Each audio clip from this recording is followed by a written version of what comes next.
that thing off and go with the Mac. Yeah, man, everything is golden, copacetic. So It's good. what about the stimulus? Yeah, dude, honestly, so let's do this. Let's start with we never really introduce ever. So it's like welcome to Bacardi and Cola. There's our introduction. Welcome to Bacardi and Cola. Welcome to Bacardi and Cola. Really, I'm drinking back in Coke right now. So I made myself a nice little old fashioned. It's fantastic. Oh, bro, that's like my wife got Little me bullet rye.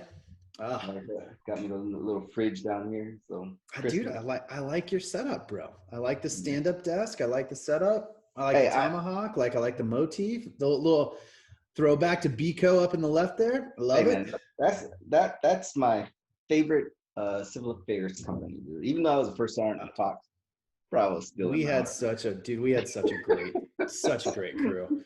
I still have that hammer because I got the hammer when I left. The Bico. You got the hammer, dude? I got the hammer. You got the hammer. It's pretty good. That was some good stuff. He was a good person. That was good stuff. The old Jeff. Yeah, good time. He and I didn't always see eye to eye, but like. No, but at the end of the day, he did what he had. You know what I'm saying? Oh yeah. We were such a group of fucking renegades. Like I wouldn't want to be our first sergeant. Like how many team leaders do we have that were on their second team? I mean, me plus one or two others, right? Like me and Chip both on our second team. I'm definitely more of a head case. Like trying to deal with me, especially like as experienced as I was, man, I would not want to be my first sergeant. It was a great time though. Yeah, that was actually my first civil affairs company. Yeah, and I learned a lot though because you guys were so experienced, though, you know. So all the realistic training that we did made me a better team. That workup, dude. That workup for that mission set was amazing. That workup for that mission set, like I think after that year you left, right? Yeah, I went down to SOT D, the Special Operations Training Detachment, after that one. Yeah, it got worse. It was amazing, but it was just out of control, bro. And it wasn't like the battalion. It was just the company. The company ran training, and it was interesting, man. So, but it was good though. I can't complain. Dude. Like it was an experience. We had a good time, dude. We had a good time. Yeah. Let's get the lighting dialed. I'm trying to get the lighting dialed in here. Not too much washout, just a little bit. You know, bring a little complexion, some shadows. So I don't know if I like this camera. I'm gonna be honest. I don't like this setup. Dude, from my end, I don't like it either. I'm gonna be totally true. It's too far away from you. Right. So I'm gonna probably back out of this bad boy and get another. On the good side, nobody's watching to see our faces anyway, Carl. So it's all good. So we're gonna go here. Yeah, like dude, the beard's coming in nice. That's good. I had to what is that? The dye. Oh, you did the Just for Men? Just for men, dude. Bro, you gotta go salt and pepper. Like that's what's happening over here. There's nothing wrong with that. Knock a couple of years off. For the wife, young. I gotta be stunning for the wife. That's true. You gotta make sure you remind her you're her arm candy, not the other way around. Man. You know what I'm saying? So other than that, everything's golden, man. Oh man. So what's up with America right now, bro? Yeah, I don't know. I think let's start with Bob. Because I read that freaking post from you. Like, I want to hear about Bob. Yeah, your boy across the street. Like, I think we start with Bob because Bob may represent what's wrong with America. Oh, man. So, and I'm not, if Bob ever sees this, oh, well, Bob, you're putting your business out in the street. So, today I'm out. I just told you I was washing the car today, or the Jeep. Yep. And I'm out in my yard, and I hear him yelling at one of his kids. He has boys. He's yelling at them, which I have no issue with. Like, disciplining boys is a tough job, especially when they turn teenagers. It's a pain in the butt. But it's about, I heard the whole conversation, and it's about taking the dog out because your mom told you to take the dog out. Right? This is today. And he's like, didn't your mother tell you to take the fucking dog out? No issues with this. Boy's answering very quietly because he's in trouble. Well, if she ever tells you to do anything, he's loud. He's not, he's here. And he's like, if you ever fucking not listen to her again, you're going to deal with my wrath. And then he smacks him. Oh, shit. Smacks the shit out of the kid. And didn't hear anything else. And he smacks him 2 more times. Pop, pop. I didn't hear anything else. And then he's yelling at the kid, cussing him out, and smacks him 2 more times. Pop, pop, pop. Damn. Get the fucking dog out of the house right now. Now, the kid could be a bad kid, and maybe he needs to be smacked. You never know. But in the same regards, I just got excited because Bob's not a bitch. So when I see Bob, I don't feel bad about saying, I haven't talked to you. I didn't even say, hey, Bob. I haven't said shit to Bob. Because the first time Bob says, hello, Carl, the things it's going to say out of my mouth is going to be like, hey, you and I have a problem, Bob. Like, and I don't know if I'm not, I don't feel wrong. I even had to come to my wife and tell my wife the story about Bob smacking his kid around. Well, I think we need to back up a step here too. I think we need to give our listeners the context to Bob, because right now all they know is I said, let's talk about Bob. And they don't know anything about Bob unless they're following you on Facebook. So let's summarize the Bob experience and how we've gotten to the point that we're making jokes about like you, me, and some of our old buddies, a few of our pipe hitting friends, like showing up and bringing him cookies. Hey, he's a cookie guy. So cookie guy. I just moved into a new house, my house, right? And it's in a nice area, golf courses, like a security gated community. Very nice upscale area. So I met Bob. I was outside and I was doing something in the yard. I can't remember exactly what I was doing, but I was doing something in the yard. Bob came across the street. He said, hey, how you doing? My name is Bob. And proceeded to talk to me about the previous owner, the owner of this house. It was a summer home. He came down every once in a while, had security cameras everywhere, and he liked this house kept a certain way. And Bob is very well, like he knows about this person that I really didn't know about. And then he proceeds to ask me about my personal business upon after a very small amount of chit chat. He's like, so what do you do for work? I was like, I'm retired, Bob. And he just looks at me. He looks at the house, looks at the cars. And he's like, so now what do you do? I said, well, I'm retired, Bob. I'm just retired. And he's like, oh, okay. Does your wife work?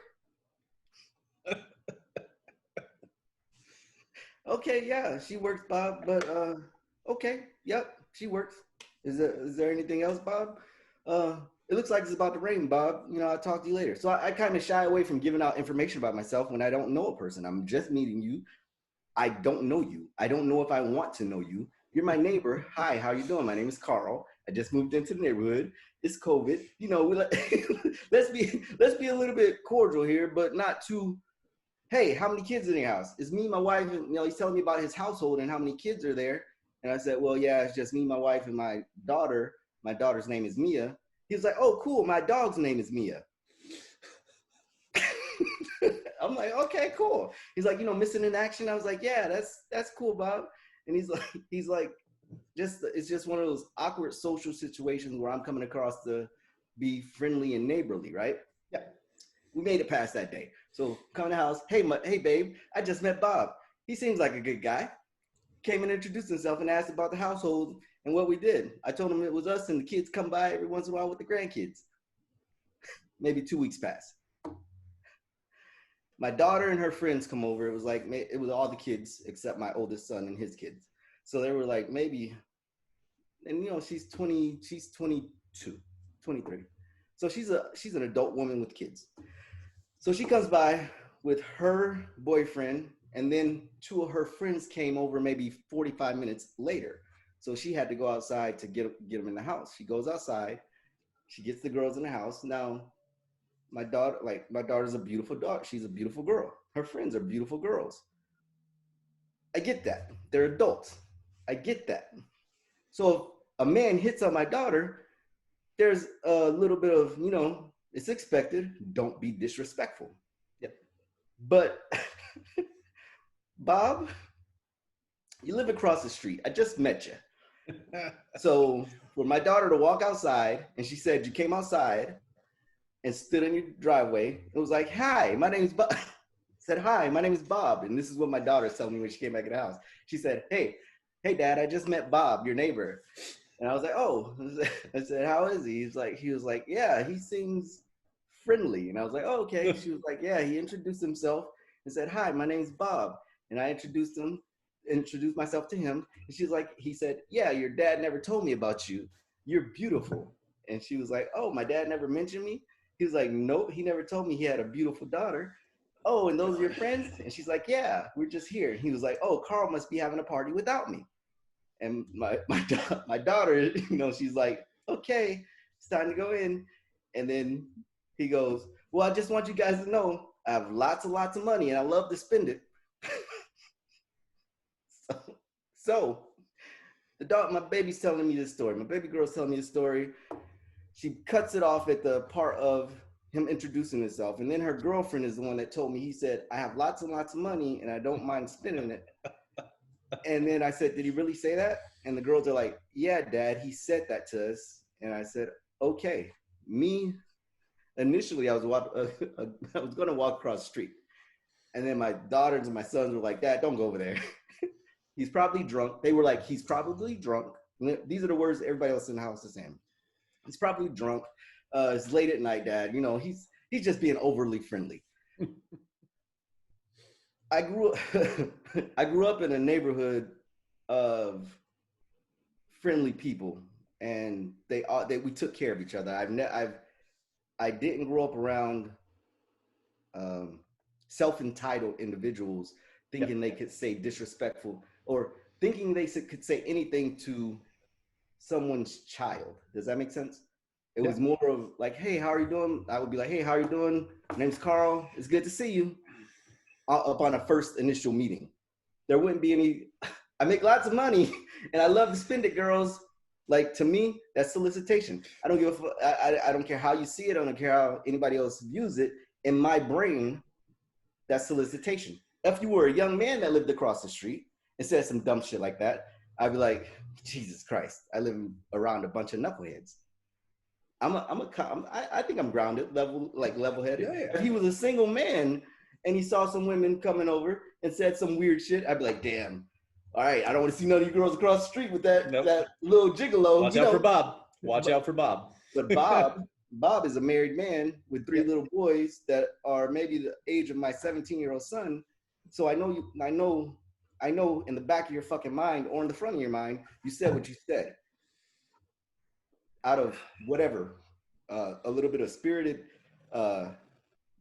encouragement, or it was just, you're just a dick face. But you talk to my daughter, bro, like, you know what I'm saying? That's my only daughter. Like, come on, come on, man. It's a different, like, dude, I agree. I read that and I was mad for you. I was like, this is because if it was a 20-year-old guy, if it was a younger guy saying some stupid shit, we'd laugh at him. Be like, that's just stupid, dumb player game. Right. When it's an older married dude that lives across the street from you. Right. Like, there's, and even I would say, honestly, if it was a group of single guys that said some shit like that, like, I would probably walk across the street and be like, hey guys, so you're my neighbors. Right. If you want to let me introduce myself to you. Like, yeah, like, let's be polite, like, a little bit. It's not like a random dude walking down the street like, hey baby, I got a ton of money. Let's see. It's like across the street, standing in the driveway, like, hey, are you my neighbor's daughter? That's great. That's great. I have a ton of money and I love to spend it. I'm not insinuating anything, but hypothetically, if you wanted money, I like to spend it in return for nothing at all. Just totally innocent, innocuous, me Tell getting your dad money because I have too much of it. Tell your dad to invite me in his house. Like, bro, like. So I haven't, okay, so, and I've been doing therapy and shit for my PTSD and my attitude because I have anger issues. Let's just put it like that. So me knowing why I avoid people is because my outcomes to my answers are always not good. Yeah. So I've learned this about myself. These are things I've learned about myself through therapy for my issues, right? So me spiking when somebody says something dumb, and now I'm avoiding the issue. And then as I told you, the first time he says something to me, it's going to be, hey, Bob, we have an issue. Before we go any further, here's what you did. Yeah. Or do you remember what you said to my daughter? And if he doesn't, I'm going to remind him. And then say, I find that very fucking inappropriate, especially to anyone. I don't care if it was my daughter or her girlfriends or my sister-in-law, whoever. It's inappropriate for you to say anything except how are you doing and get the greeting of the day. These aren't your, I agree. These aren't your visitors, and if you want to know anybody, you you find an appropriate place and time to introduce yourself in an appropriate manner. Let me go tell your wife what you said to my daughter. Let's see how this plays out. Pull your wife outside. Let's have a adult conversation. Do you see what I'm saying? So, yeah, I mean, and you're going to he's going to back down and be like, I'm so sorry. I can't believe I did that. I was a little drunk. But I mean, because that's going to be the standard response to tiptoe off because he didn't like the way it went. And, it's just, it's sad. It's sad that it went that way, bro. Like, it's too bad. Yeah, it's sad. It's sad. I moved in the neighborhood. I'm happy I got the home. And, it's just, if this is the standard for these types of, like developments, I don't want to live in this place. And I told my wife. Well, I mean, honestly, like there's a really good option. I mean, lean back into all of the different programs and things that we've run. I'm sure your daughter is an incredibly smart woman. So, I mean, maybe a couple of her friends just enlisted over time and have them show up at like 10 p.m. when Bob may or may not be around, knock on the door, be like, hey, Bob, we met you the other day. You said you like to spend money. I just came by to follow up. Oh, is this your wife? Nice to meet you. And have that happen 3 or 4 times over 2 or 3 weeks and just let Bob's situation handle itself. I mean, you and I, we could build some fun programs here that would not take a lot of time to mess with poor old Bob's life. But I mean, again, I think it's better off to go the route you were saying. This is why I talk to smart men and like keep them in my life because, thinking outside the box is what you do. And I'm glad you're in my circle, brother, because violence is always an answer, but it should be the last answer. So there's so many more creative ways before you get to just beating Bob's ass. Creative ways, bro. And I'm like I said, I'm avoiding my typical response, and it's because of my demeanor when I say things, and me, because I'm like smiling when I say something, and my soldiers used to tell me, you're scary because we don't know how serious you are when you're sitting there with a smile on your face telling us get the fuck out your office. Yeah, that's me. And I don't know, I had to learn, I've learned these things because I sat in front of men and said, hey man, you're smiling while you're saying this. So I need you to like level it out. So there's issues, bro. So I know I have issues and I don't want Bob to like get sucked into my world. No. And I actually thought about like, literally saying, Bob, I'm going to call the local sheriff's department or local police that drive around in their patrol cars and make a complaint about you, Bob. So next time you do something, when I punch you in the mouth or slap you like you did your son, we all understand why. So that's bad. Like, these are the things that I'm saying to you. Don't care if Bob ever sees this. Don't care if I see Bob, because I'm going to say these things to Bob. And that's just the type of person I am. That's not good, Rob. I think there's a nuance to it because I do think it's good. I think too much in this world, we let people get away with behavior for 2 reasons. One, because a lot of people are either too, I would say people are too, not cowardly, but too like, they're too soft to like, people avoid confrontation in places where confrontation is a good thing. And I think people in general tend to look at confrontation as physical, and it's not. Like all the good things that have come in my life, all of my learning points have come from confrontation where somebody that I respected looked at me and was like, so we're going to have a conversation and you're not going to like it, but I'm going to be honest with you. And it's because I respect you and you need to grow. And sense. So you have that conversation. I've argued back and forth. I've pushed back. I've been like, why are you being so confrontational? But like that whole thought process is where like, confrontation is a good thing in the right way. And so Bob may or may not know that he's a creepy bastard when he's drinking. He may not know that he has weird sugar daddy fantasies with, swirling around in his brain to give Bob an overly exaggerated benefit of the doubt.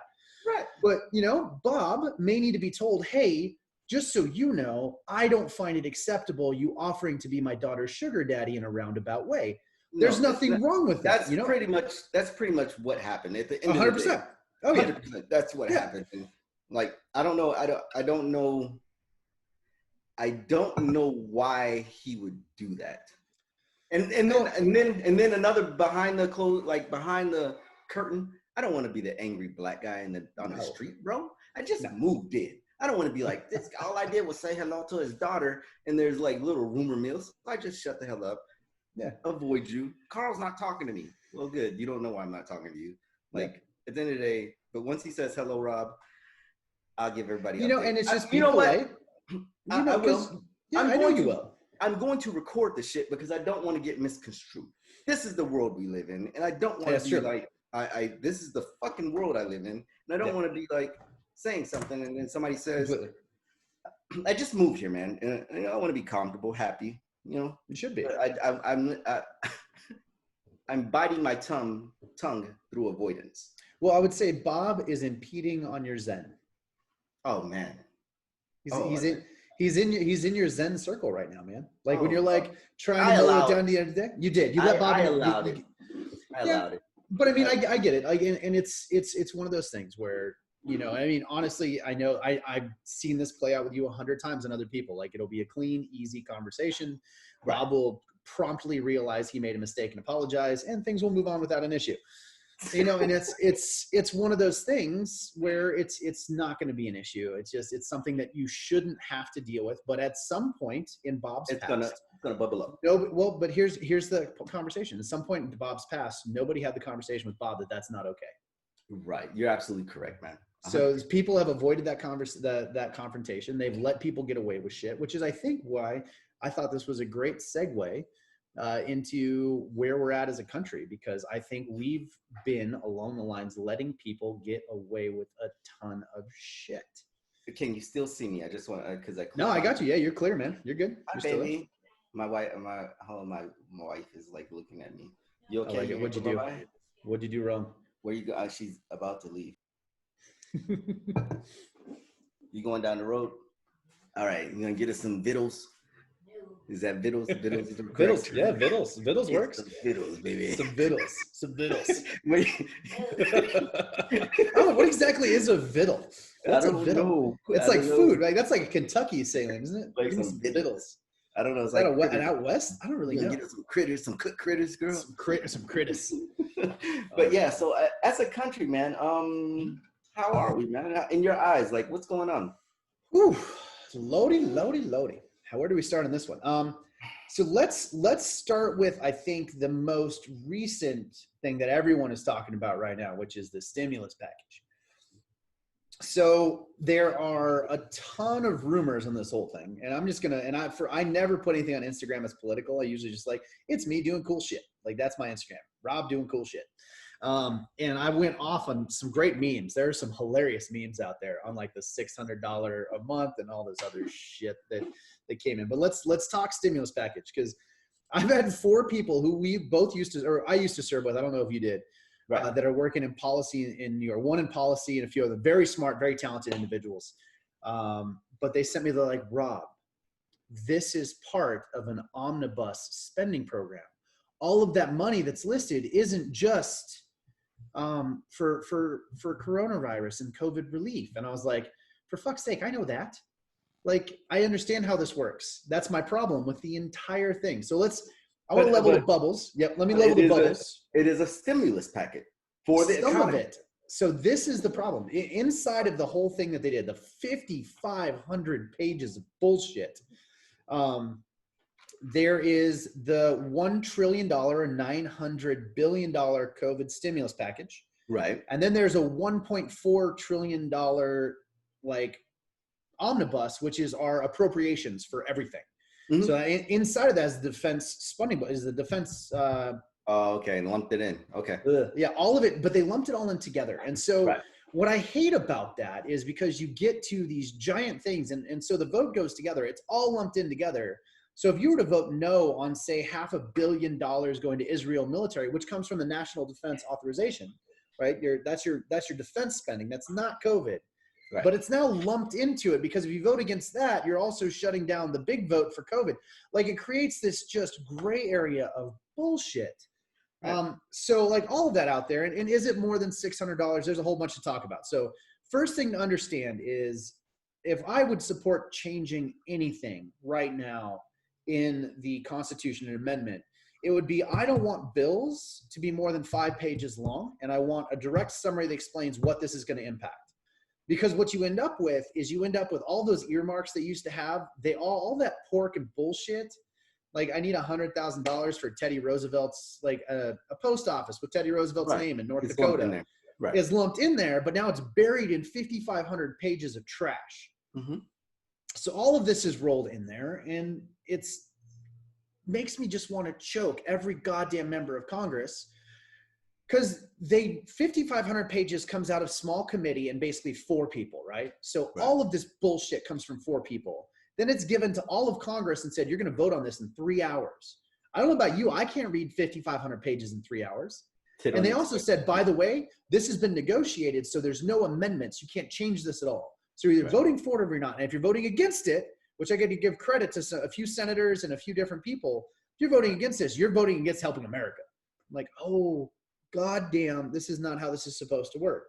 Right, but that's what they're doing to them. That's what they're doing. And that's what they're doing to all the common sense people that are trying to say, wait, slow down, let me digest this, pick it apart, analyze what you're telling me so I can because you can't. Because if you break it down and go through it, and now you say no to it because of one thing, you're now voting against COVID relief for America. Right. It's like, no, I'm voting for the fact that there's, oh God, what is it?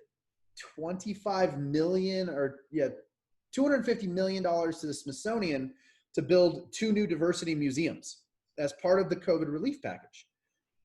Or the fact that the Kennedy Center, Kennedy Foundation is getting like $80 million. Of course.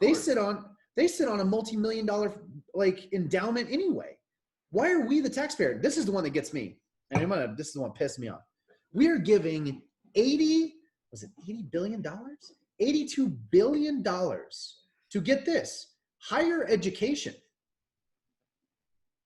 Colleges. Why the fuck? They're getting paid by the people that are going to college, though. Apparently they need more money to sustain themselves because people aren't going to college as much, because they've lost revenue, because people aren't in school. Some of this money is going to go to those private institutions that have multi-billion-dollar endowments. Right. If the University of Notre Dame gets 1 penny of this, they have like 13 billion endowments. Right. Stanford, Harvard, Yale, Columbia, they have billions of dollars in endowments that there's no reason they should get a penny from the US government and from us. It's not from the government. Let's clarify this. Me. Say it again. Me. You're taking my money. I'm paying this. So like my share of this thing, like my family share, I think it comes down to like $2,800 per person for this thing. Right. So my family's share of this is like, fuck, dude. Math is killing me right now. Like 15 grand. We'll say it's roughly 15 grand. Annually. Right. Yeah. To pay this. That's what I mean. I'm going to get $600 from it. So I'm going to give you $15,000.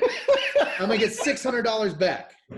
So, and this $15,000 is going to go to these higher, like part of this is going to go to higher institutions of learning that are currently putting 18-year-old kids in $100,000 debt that they're never going to pay off, that the next administration is probably going to refund. Mind you, I took out $35,000 in student loans and paid that shit off myself. Right. I joined the military to do it, but I paid off my loans. I paid my loans off too. Do I get my payback? I paid interest on that shit too. So this is what I can say, man. So it's good to hear you acknowledge that it's your with you with the person that I know you are, and you said it the last time we talked. I'm leaning a little bit more to the right because of the crap the left is doing. Right. And now I hear you getting balanced back out. To me, hearing you see the craziness, and I'm crazy. It's batshit crazy, bro. You're balancing yourself out is what a lot of people in America need to do right now. Because this is the perfect time to do it, because we're getting punched in the face by the people that just pulled you to that hard left or hard right. And everybody, conservative, liberal, you're all getting punched in the face by this stimulus packet. And Republicans voted on this thing and said, they did? Push it forward. They have said, hey, a lot of Republicans have said, push this shit forward. And to me, that's surprising. It's surprising because you're giving free money away, but on top of the free money that you're giving away, it's wrong. It's a improper balance. It's a horrible balance. Dude. And the free money that you're giving away is only going to incur in the debt that we're creating. And it's a snowball effect, right? So don't push $600 back in my pocket when I gave you $1,500. If you're trying to help me out, let's call a spade a spade. It's payday loans. It's payday loans. I'm gonna get $600, sign you over the lease to my goddamn '93 Mustang, and then you're going to pay taxes on the $600 that you got. So all I'm saying is, let's call a spade a spade. You're getting screwed over by our Congress and our government right now, and they need to take a step back and, like you said, break it down. But I don't know if they're going to do it. No, they're not. And so let me talk through, because I think that's a good segue to, should we have done this stimulus package? I think that's the question. So let's go back. We can go back a few months and talk about, because there was a $1.8 trillion stimulus package on the docket that Republicans would agree with, that right. Pelosi said no to. And now she's settled for like a $900 billion. And so this is a compromise on the Republican side. It's less. Some Republicans in the Senate didn't vote for it, and I give them credit. But here's the piece. Why are we doing a federal bailout when Florida, your guys' unemployment rate is about back to about average? North Dakota's unemployment rate is below 4%. California, who's shutting down, New York, their unemployment rate's over 16%. Right. This should be a state issue. Why am I, Idaho, here, where, I mean, our unemployment rate's not that bad right now. We're mostly open. But why are we sending out money to California? Why is Idaho bailing out California? Why is Florida, who's being trashed, bailing out California? Why are we bailing out New York? Why are we bailing out the policies that have failed, and the highlight and the long-term policies? Like, when we look at the debt, like California's like, COVID's killed us. You guys, California, New York, and Illinois, and New Jersey have had the debt that they're stacking up on, that is pension debt that's been building for over a decade. Mm-hmm. And now you want the rest of the country to bail you out because your poor management policies are destroying your state. That's why we're supposed to be a republic, not a true democracy. Right. Because the states are supposed to have the power. Right. So the reason why it's not happening, because I believe you were just wondering, just snowballing ideas. Yeah. Why it's not happening is because just tap into what we talked about last week. It's policy and COLAs, the courses of actions. Here's course of action 1, here's course of action 2, here's course of action 3. And then you shoot these to the big man and say, here's your 3 courses of actions. And these are the ones that we feel are the best options. Yeah. I like you said, there's a couple of people sitting in the office and saying, this is what we're coming up with. And since we have the president that we have sitting in office, and he doesn't want any like bullshit, right? Basically, give me an answer and make it right. That's what's happening, and they're the wrong answers. They're the wrong answers. They aren't leaders. They are representatives of the people, and somehow they're disconnecting their position with who they're taking care of. Yeah. And it's like having, lack of a better term, a shitty sergeant major getting promoted into a position, and he starts being an authoritative figure instead of a fucking representative of the soldiers. Doesn't make sense. Like that's exactly that's how I see it. So. I honestly think it's power and influence, because I kind of disagree with you on this one. Like I totally agree with everything you said, right. But I don't think that's why we're in the situation that we're in. I think we're here because we have had a legacy Congress who is absolutely dominated by special interests. And a lot of those special interests are seeing this as an opportunity to make money off of this. So when you have multi-billion dollar corporations that are getting these paycheck protection payouts, they're getting all of this extra money. So, I mean, 400 billion of this thing is going through paycheck protection, I think, somewhere around there. And don't quote me on the number, but a large percentage of it is going through the companies. And that's where we saw a huge amount of fraud and just like, a misallocation of funds to a lot of people's friends. And that's the problem in Washington. I mean, the Washington, D.C. government got like $35 million in COVID relief for their handling of the riots and violence. Last I checked, they failed. And why are we paying them? Aren't they already budgeting their police? Like, what are we paying for in that? Why is the Washington, D.C. government getting a federal bailout? Because the money sits in a bank and the interest occurs. So, and nobody wants to listen to me about this trickle down economics bullshit that I'm trying to spitball at them. But at the end of the day, that money that we're pushing out, it sits in banks. And if you have $1 million sitting in a bank, it's $60,000 that you can live off of. There's multiple people eating off of that money. And I'm sorry that people don't want to listen to what I'm saying about conspiracies, quotation marks, and what why money is being invested in things that you and I, as the common men working in America, don't see as like particularly, like, why would, like, in, like, if I was sitting back and I didn't have the knowledge I had, and I didn't have the education I had, and I didn't travel the world, if I was just sitting back and I'm like, why the hell are they giving all this money to this goddamn museum at the end of the day? Well, that museum holds a lot of art. Like, what is it? It's like art that is not anywhere else in the world. So that art has been bought and paid for by millions of dollars. So that art is insured. That art is guarded. That art is just like gold. And at the end of the day, there's a lot of rich people. There's a lot of rich people using that art as gold and currency. And nobody wants to listen to it. But in the same aspect, if we don't acknowledge where this money's going, like the big numbers that are in our face, boom, boom, boom, the numbers they feed us, those are the numbers they feed us, though, Rob. Like you said, if you don't dig into that, how many pages is it? Well, 5,500 pages, and that's all. If you don't dig into it, there's more money going other places that are sitting in banks, and that shit is making rich people rich. Well, see, but people, that's what people don't understand too, and I don't want to say poor people, but even middle class and below. When you see interest at 1 to 2.5%, like a small amount of interest you get on a savings account, right? They don't understand that, like, if I have 10 grand in savings, which most people don't, you have 10 grand in savings, you don't make that much money in interest, not enough to actually feel it. Right. But if you have $1 million to invest and you get 10% on that, that's $100,000 a year.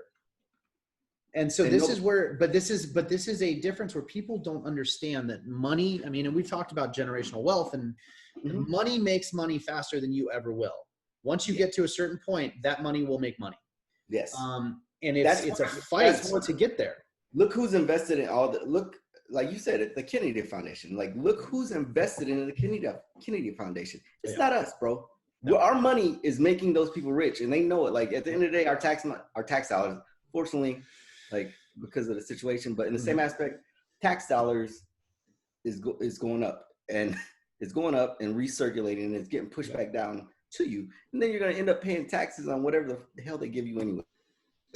So we gotta. I don't know what the next step is, because we're identifying the issue as a country, Rob. Dude, as a country. You know what? I love that you just said I don't know what the next step is, because I don't have a fucking clue either. But I would like to share something that is. Can we get a cheers to two fucking dudes just sitting here having a drink, cheers, not knowing what the fuck to do about this craziness? Cheers, man. I mean, I'm shooting a lot and stockpiling ammo. All right, but so we're sitting here and we're snowballing ideas. And hopefully, like, yeah. So, all right. Fuck. So exactly. I'm gonna take a caveat to something that I hate and that is going to happen, I think, and I have no idea what the hell it's going to turn into, but it scares me a little bit. So, if you haven't Googled the World Economic Forum, and if you don't know what that is, you probably should look it up. So, if you haven't heard of the WEF, take a look at it. It is a very interesting organization. Not WAP. Not WAP. No, not WAP. Don't Google WAP. You said WEF. I mean, if you do, make sure you take that good old fashioned privacy. Turn on your private browser. And then, give a wave to your FBI guy there, your NSA guy that's watching. Be like, I'm gonna Google WAP, and then Google WAP, and you'll be good. But so WEF, the World Economic Forum, they are leading something called the Great Reset, and I'd heard about this for the last few months, and I really thought that it was a conspiracy theory. Totally thought it was. Not at all. Not remotely. No. And there's some pretty, like, the language is very much around sustainable development. And again, if you ever go back to technocracy, which you fucking should listen to some stuff on technocracy, it's really interesting. You will not be bored, and it will lead to, you can take the language on technocracy, you can tie it to sustainable development, which I've been a proponent of types of sustainable development in my career as both a soldier and a humanitarian. And so when you look at that, like, sustainability is important. But now you get to this Great Reset, and it is very, very, very, very clear of what is trying to happen if you can pay attention to it. And so the idea is to reset capitalism. completely reset the economic system of the world to increase more global cooperation is a big piece of it, which you can read that however you want. And then the second piece of it is to restart the markets, like reset the markets to guarantee a more equitable outcome. Now, I am a huge proponent of as close as you can get to equality of opportunity, right? Because I am a firm believer that every single person on this planet is different. So there, you have some strengths, you have some weaknesses. Some people are bottom of the barrel and sorry, they're never going to make it anywhere and they need some help. Other people are going to excel and succeed at whatever they do. And that is human nature as a whole. And you can take it across the board from the beginning of humankind. The strong have found ways to succeed and dominate the weak. That's who we are. It's never going to change. It's just how that happens, and the prettiness and the language around it that make you think that it's not happening is going to exist.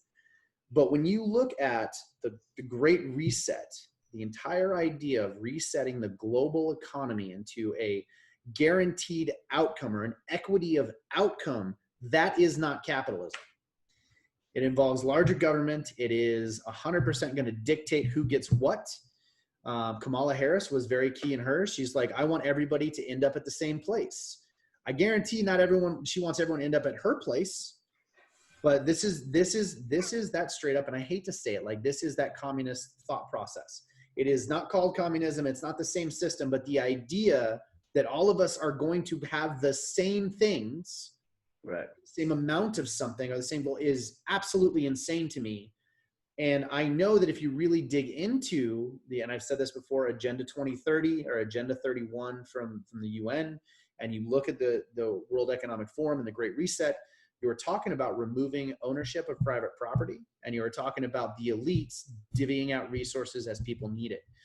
There are a huge amount of conversation in this around global warming and climate change, specifically saying that we need to be at like current, like what we dropped to during the serious lockdowns is what we need to be at on a daily basis. So if you can read between the lines, they're like, oh, we're not saying we need a lockdown completely for climate change, but we need to make a huge change. So we're talking about changing the way the world works. And I think Vladimir Putin said it the best, where he goes, if you want to restructure the world into this super sustainable, super everything, you are damning billions of people to an extra 40 to 100 years of abject poverty and death, because it is going to take a lot of development and technological innovation, and a lot of that is going to have like those growth spurts that developing countries are going through, where they increase that carbon output and they eventually get to a place like where the US and a lot of the developed countries are, where you can actually start to like adjust your society to reduce that. But you can't do that overnight. You can't take, let's take Congo. You can't take the DRC and immediately give it a bunch of money and have it be developed and run on sustainable energy. That's not how it works. But there's this fantasy land that is really Carl, it's scaring me, man. Like President-elect Joe Biden is going to Davos to go to the Great Reset Conference. And it's actually called that. So like all of the global leaders that are going to be in charge for the next decade or so, or 2.5 years with Joe before he dies. But like, they're going to this conference to see how, as a whole, we can reset the way we all function.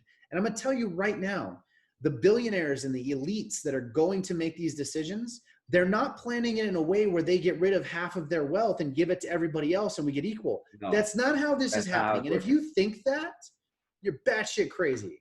Right. So yeah, anyway, that was a bit of a tirade. Please. No, it's not. It's not a tirade. That's a conspiracy, brother. So what you just did is you aired out. Go to the website. Theory. It's not a conspiracy. It's a conspiracy. It's on the website. Bro. I'm sitting here telling you, what we do is we're conspiracy theorists, and then we get pushed either to far right or far left thought process. And I sit here and say, so the fuck what? It's my opinion on situations that are happening in the world. If you don't like it, come here and express yourself and let us know what you think about what we just said. So your conspiracy on the actual facts that are sitting in a document, right? They're facts. So your conspiracy thought process on these people are going to come back and try to utilize our assets so they can get rich, and then they want to do this massive reset. And I don't because I know the world doesn't work like this, regardless of how you do it.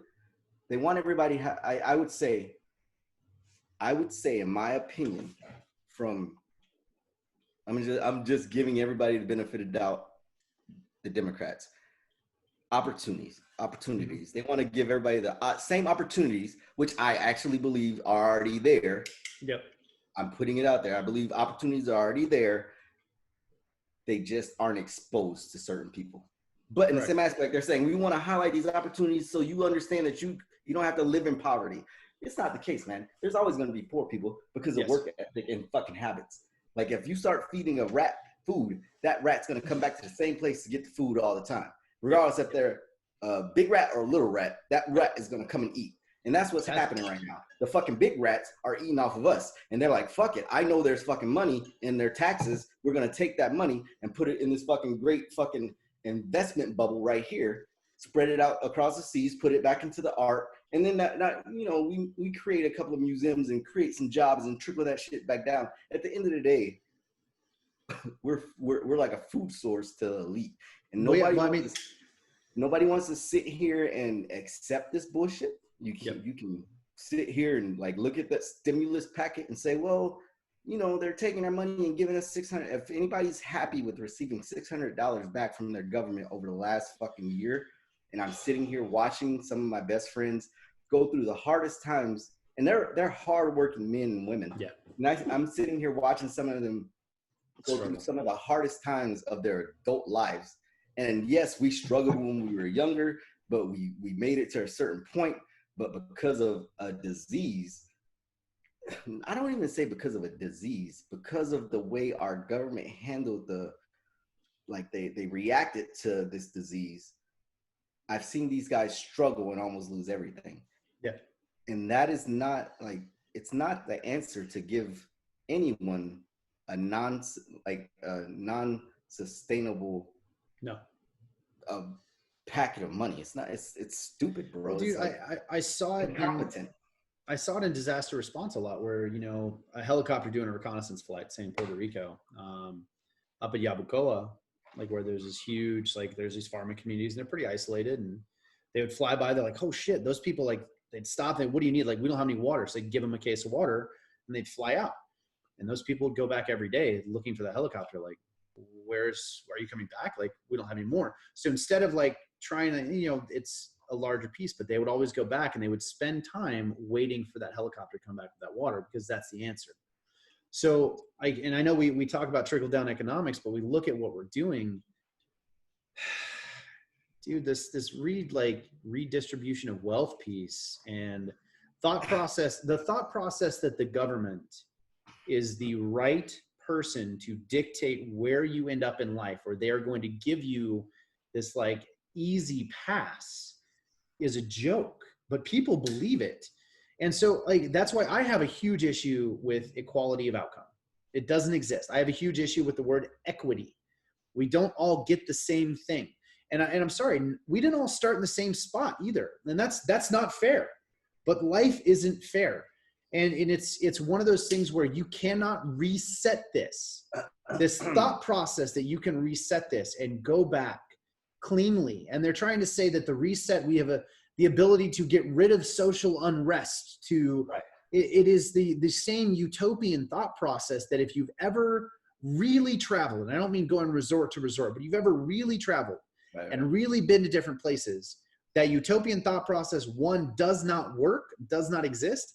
And two, if you've ever seen human beings in a super easy type of society, it's garbage. Because the easier human beings have it, the worse type of human being they are. There is a need for more. There is whatever you don't have. If you have something purple and I have something blue, but they're the same thing, I now want the purple one. It's watch your kids, give them 2 different color Legos. Watch what happens. That is what happens with human beings when life gets too easy. I can't think of a better analogy. And I don't know if you disagree with me on that in your experience, but we have to create opportunities for human beings to struggle and to be victorious. And I am okay with creating safety nets where people can take a risk, because they know when they fall back, they'll fall back to a place they can pick themselves up for. We don't want people to rely on the government. But right now, what I see is a government that understands that it is broken. It is broken. Our government is broken. I think a lot of governments around the world are broken. Our government is broken. And right now what it's doing is trying to remind people through control that we need them.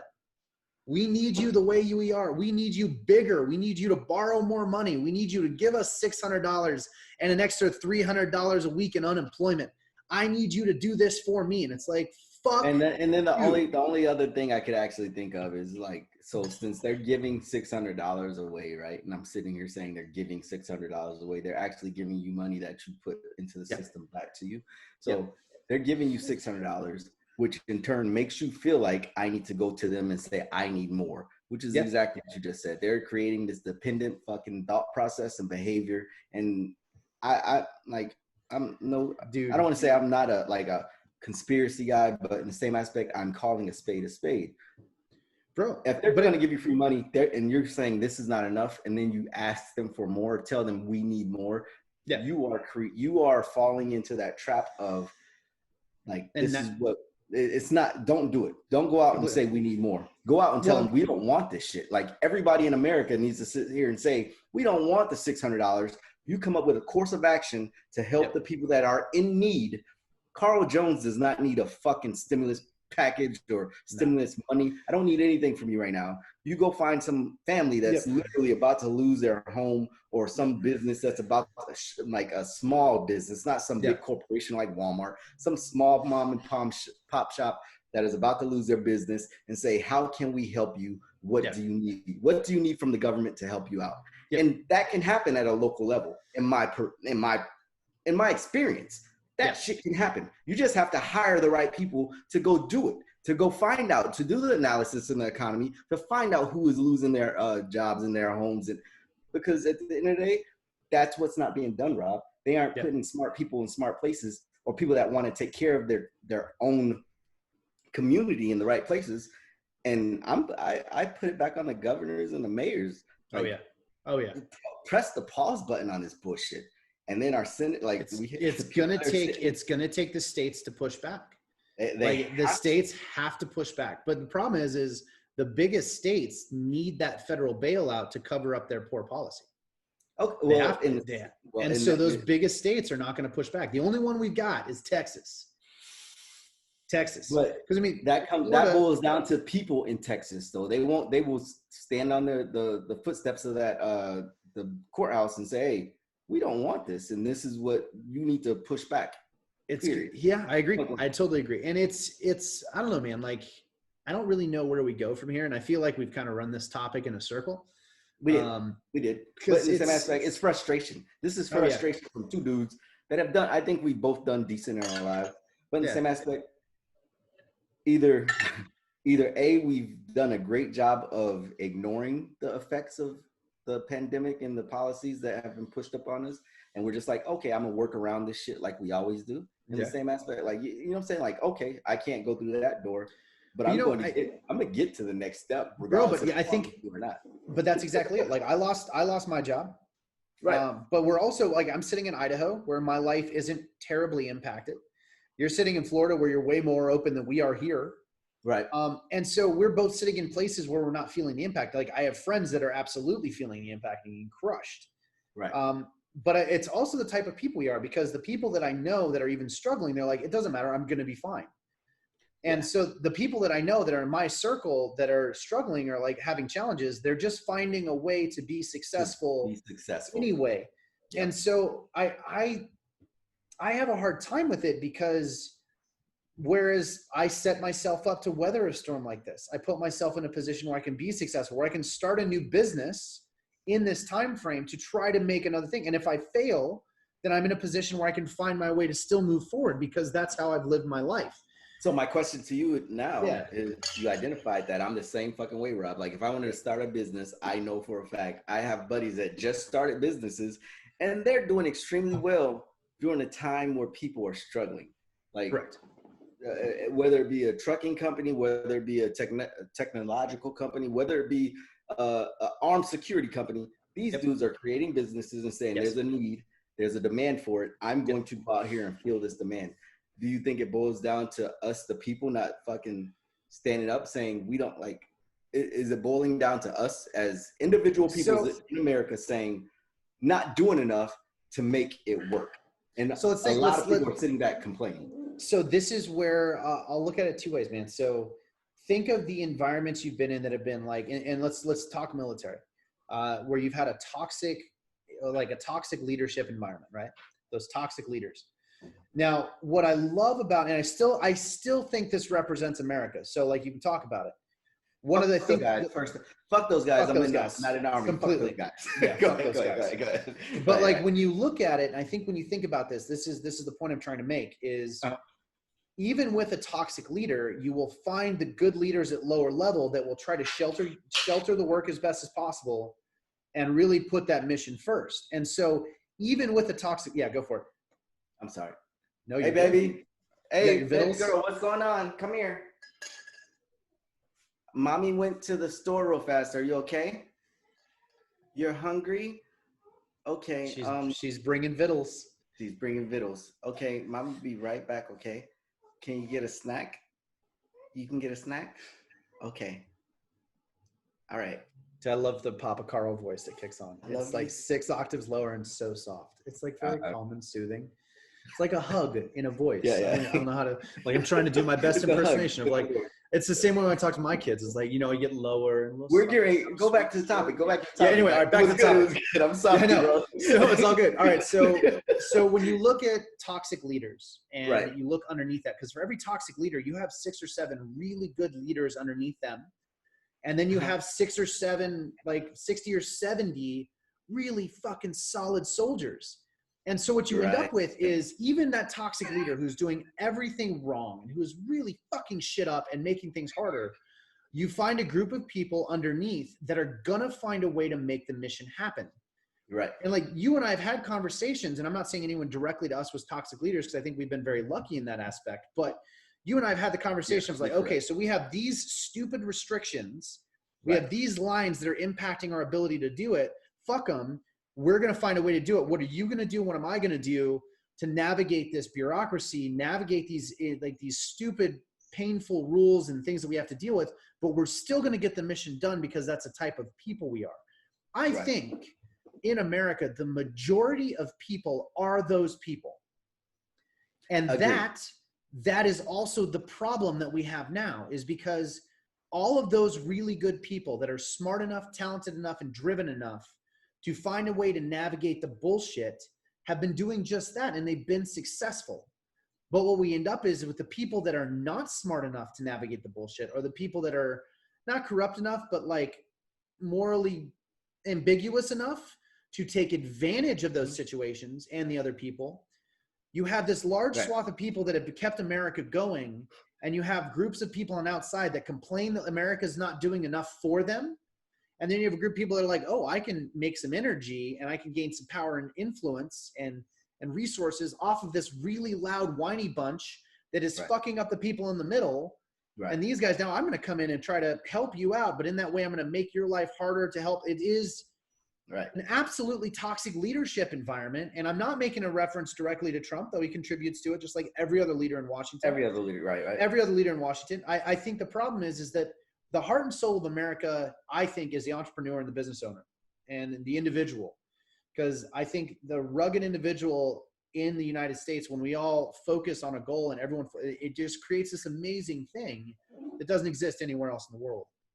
So the problem is that we're not there anymore. We've got a toxic leadership environment, and it needs to be purged. I think top to bottom, this shit needs to be purged, man.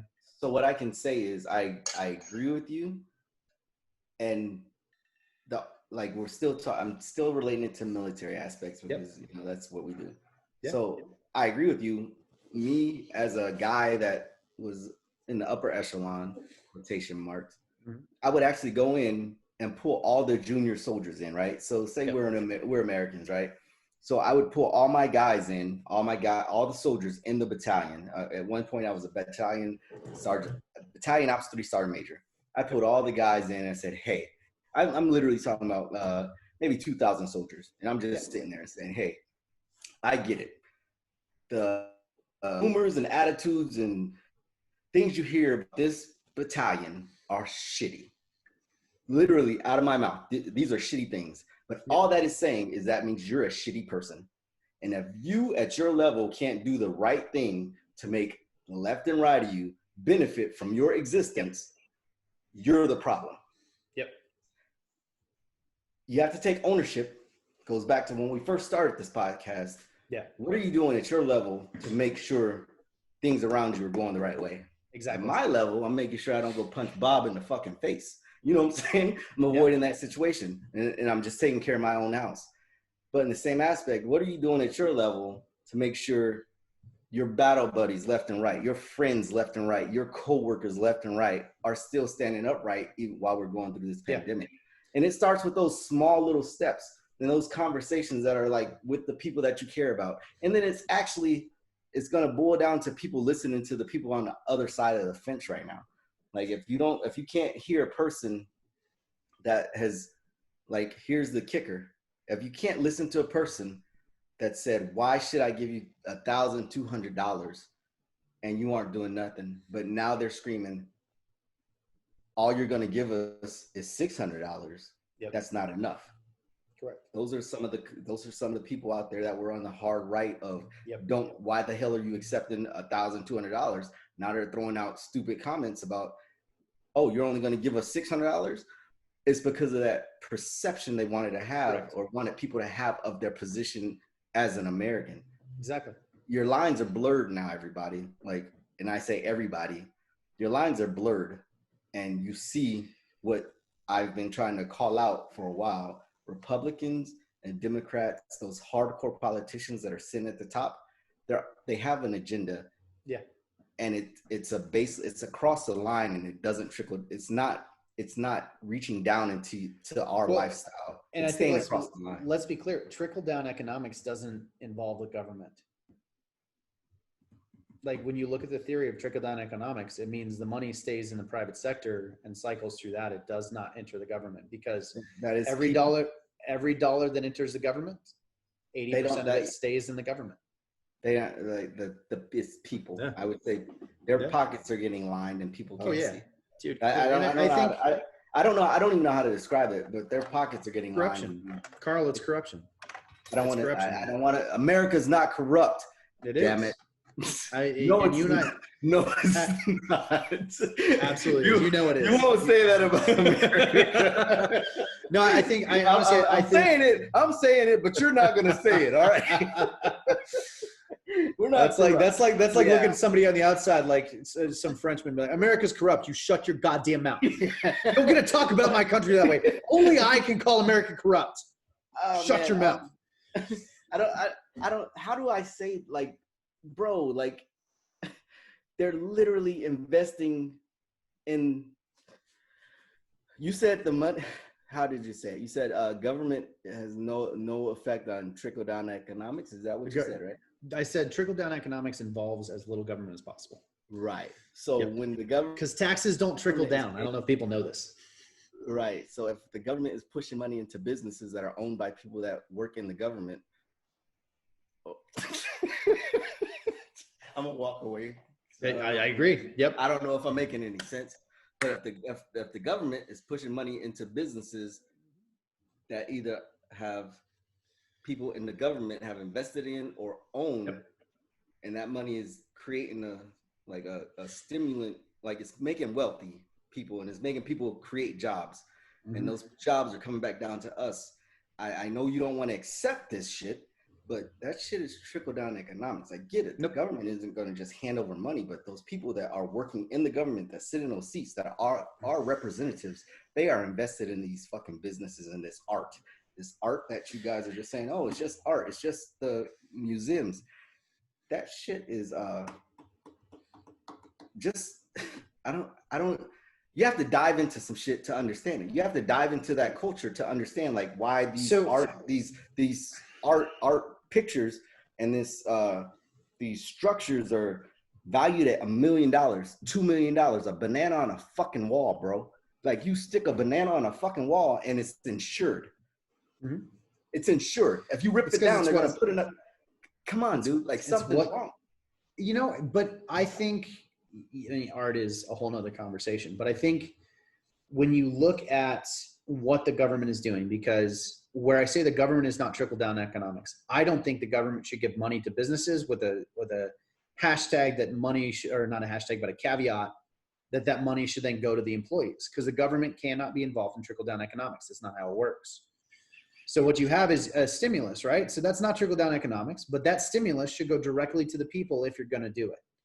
It's not, that's just how it should work. Dude, it's you know, for the first one, the 1.4 trillion, they could have given every American something like $20,000. They didn't. No, they gave us 1,200, and the rest of it went to, I mean, the LA Lakers got $15 million. Yeah, I'm sure they needed that shit. But I mean, this is the point. They did, man. They did.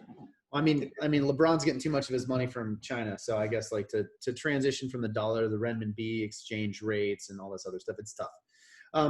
But no, I really think that and I think a good way to caveat this and not caveat, but to close this thing out and really hit it on the nail is it comes down to, as an individual or as an American, how do you view how we impact society? And I think this is a good question to leave it with. Do I make myself and my family and my inner circle better? Do I hold my group accountable? The people that I can actually influence, right? Because I can't influence Joe Schmo. Or you end up like old dude chasing a woman around a Target who's not wearing her mask, screaming at her. I can't influence some woman I don't know, but I can look at my buddy and be like, hey man, you need to fix your shit. Like, do this, just like I would expect them to do with me. Like if I flew off the railings and went left, I'd expect a call from Carl Jones being like, yo, dude, you got to fix your shit. Because you and I can influence each other because we have respect, we have a relationship. You're in my circle, I'm in your circle. And so I think, do we approach it like that, or do we approach it from what has been the trend in COVID, which I think we can all agree has been a complete and abject failure in the United States, which is, do we all hold all of society accountable and yell at random people and expect people to do something for someone they don't know or care about? That is not who we are as Americans. I think the strength of Americans is that we will bend over backwards, we will sacrifice, we will suffer, and we will do it for the people that we care about. And that circle changes, and the scope of sacrifice changes, versus the idea of I need to do something for society and the downtrodden. That will never work in the United States, simply because that is not where our strength lies. And that's my own personal opinion. My personal experience is this, and I think I posted about it as so in 2010, I got a divorce, 11, I got a divorce. Mm-hmm. And due to me doing the proper thing, like paying my bills, paying my child support, instead of going on vacations, I took my time to go directly to my kids and spend my money on the extra money on my kids, on top of the child support I was paying, like getting hotels just so I could be in the local area for the 4-day weekends or whatever. When I went back to my duty station, people would be like, okay, Carl, like, what's going on? I just spent all my money on bills, such and such, taking care of the kids, on child support, and I had to see them.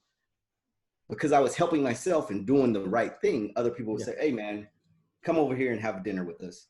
Yeah. Because we know you just spent fucking $1,000 going down there to see your kids. Does it make sense? Yeah, 100%. So in the same aspect, you're right. If I was just a shitty dude, let's just put me in the opposite light, right? If I paid my bills, paid child support, and then decided to go to Hawaii and kick it and hang out and surf and do all this other stuff, come back and I have no food on the table, right? As a soldier, like this is as a soldier. Yeah. I don't think anybody would offer me a plate of food at their house. And there's does it make sense? And there's no expectation for it. But that's a great analogy. Because that's exactly, because right now the expectation is it doesn't matter what everyone's doing. I have to support you regardless of who you are and regardless of how you live your life. And that's not fucking That's not right. America. That's not America. That's not America, brother. Not America. God damn it, Carl. That was fucking good. That was damn good. Let me do a dance. I'm going to do I'm a white guy, so I dance like Trump no matter what. Hey, there's some white, I need to get down to school. I need to do a dance because we can move, baby. You can move. Dude, oh my God, it's good talking to you, man. Dude, you too, man. Absolutely love it. Great conversation. I'm glad did we talk about everything? Because there was some weird shit going. Dude, did you see the fucking skies the other day? Did you see? Yeah, with Jupiter, that shit. They're still out there, bro. Dude, I'm gonna look at it again tonight. It's amazing. I think my kids and I, we're gonna go do a drive-through Christmas light show, and we'll try to find a place to go look at that. 'Cause that's the conjunction of planets, I think it is. I've heard that in like 17 sci-fi movies. I've never seen it in real life. So my superpower is I can't do anything yet. I don't know. You said something to me the other day. I need to ask this question. You said you were reading something about. You read something about people not being able to get their vaccines because they're too white. Oh shit, dude. Oh, I don't know. We've been talking for like this 30 minutes. I know, man. But it's all good. Like, so this goes back to. Should we go? Should we wait? Because this is a long podcast, bro. Are you gonna be able to edit this in? Because I want to know. I should have asked this question after I talked about Bob. No, it's all good. So let's close it. I mean, we can have this. This is an easy one. It goes back to equity and equality. Right. And right now they're looking at the vaccine as another way to level the bubbles and reset inequality. So instead of the vaccine going directly to all old people and the people that are most vulnerable, which is what health should do, a lot of the conversation and studies, and I don't think it was approved, but it's going to go down to each state. A lot of the studies have said, hey, this is an opportunity to help minorities and give them the vaccine first. We don't want it. We don't want it. I don't know why. I mean, it's not like you guys, it's not like we've lied to you about vaccines before. We don't want, I'm going to let you know, we don't want it first. What was it, Tuskegee? I'm going to be the representative of the black people, the black community, and tell the mass majority don't want it first. So go ahead, give it to every person, everybody that wants to go and volunteer for this thing. Yeah. Go ahead. But okay, I'm sorry. But I hear I mean, that's exactly it. Like, so that's the honest conversation is old people are too predominantly white, so we should give it to minorities first, which I don't know, sounds a little bit like eugenics, but it is coming down to this conversation where you are talking about like HR. I've talked to a few friends in HR right now. We've been through this before. Is it fucking new? So let's close it out. I got one point, and this is exactly it, because this is where it's going. The city of Paris passed a law for gender equality in hiring, which I'm torn on. I really don't agree with the way they're doing it. But it says you have to have you cannot have a higher percentage of one gender over another. And they did this when there are too many men in the city governance and city cabinet. So they hired something like 75% women, and they were subsequently fined because they hired too many women. So, because it's gender equality, like it goes both ways. Like you can't set one thing. And this is what we're getting into. And this goes to exactly with the vaccines and leveling out the bubble and equity, right? So if there's equity, then the number of black males and white males and black females, white females, Hispanic, Latino, Asian, Native American, all of it, then now you're only competing against your race and your gender for a specific job slot because you only get so many percentages of this in these positions. It's fucking batshit crazy. It is stepping away from meritocracy, which is what we goddamn are. Because if you're good at something, you should be rewarded for it. And if you suck at life, fuck you.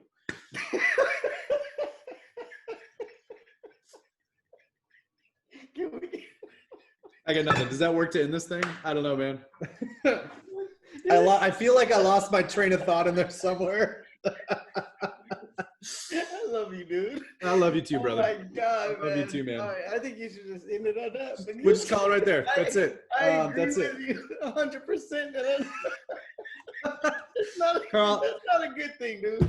No, I know. But Carl, I love you, brother. Go have some vittles with your family. I'm gonna do the same thing here. Merry Christmas, man. Merry Christmas, dude. And then let's do this again. I'll be in Sun Valley, but let's do this again next week. Okay, man. All right, brother. All right, bye. Talk to you soon, buddy. Later, brother.